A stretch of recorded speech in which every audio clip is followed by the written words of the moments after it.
السلام عليكم ورحمة الله وبركاته، حبايبي متابعين قناة أكلات من زمن فات. دي العلبة اللي أنا عملتها في الفيديو، هوريها لكم بقى. دي العلبة دي كانت علبة بيتيفور أو بسكوت أو كده من حاجات العيد، يعني بلاستيك زي ما انتم شايفين. فأنا ما حبيتش برضو إن أنا أرميها، استخسرت إن أنا أرميها، وقلت إن أنا هعمل منها فكرة حلوة قوي، إن احنا ممكن نقدم فيها هدية أو كده. هوريكم دلوقتي الاستخدامات اللي احنا ممكن نستخدم فيها العلبة دي. اول حاجة ممكن نجيب مجموعة من الورود كده زي كده ونحطهم فيها بالشكل ده كده، ونقفل العلبة، هيبقى شكلها جميل جدا جدا جدا.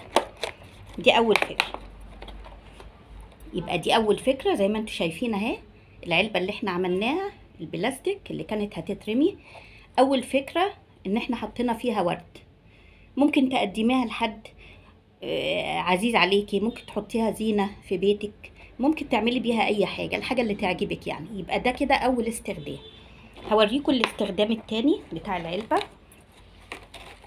لو مش هحط فيها ورد، ممكن احط فيها حبة حلويات او شوكولاتة من بتاعة العيد مثلا. يعني ممكن برضو نستخدمها في ان احنا نحط فيها حلويات او شوكولاتة او كده، لو هنقدمها لحد، او ان احنا هنحطها كده للتقديم. ادي الفكرة التانية، ادي الفكرة التانية. يبقى احنا ممكن نحط فيها ورد وممكن نحط فيها شوكولاتة بالشكل ده. شكلها جميل جدا جدا جدا ورقيقة، وما كلفتناش اي حاجة، ما كلفتناش غير الشرايط دي، ما تجيش كلها كده ب10 جنيه ولا ب20 جنيه. دي تاني فكرة. اما الفكرة التالتة، اللي احنا هنستخدمها فيها، ان انا ممكن اقدم فيها هدية غير الورد. يعني ممكن مثلا لو عندي كرافتة عايزة اديها لحد هدية، كرافتة زي كده مثلا، ادي المنديل وادي الزراير بتاعتها. ممكن ان انا احط الكرافتة كده بالطريقة دي، وممكن احط جنبها وردة بالشكل ده كده. شايفين جمالهم؟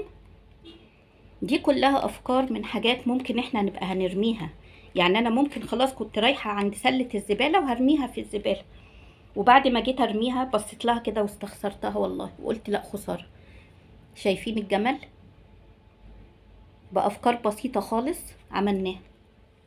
يبقى دي استخدامات العلبة اللي انا عملتها، زي ما انتم شايفين، حاجات بسيطة خالص اهيت، وجميلة جدا وشيك، والعلبة بتتقفل وكل حاجة. تترمي بقى ليه العلبة الجميلة دي؟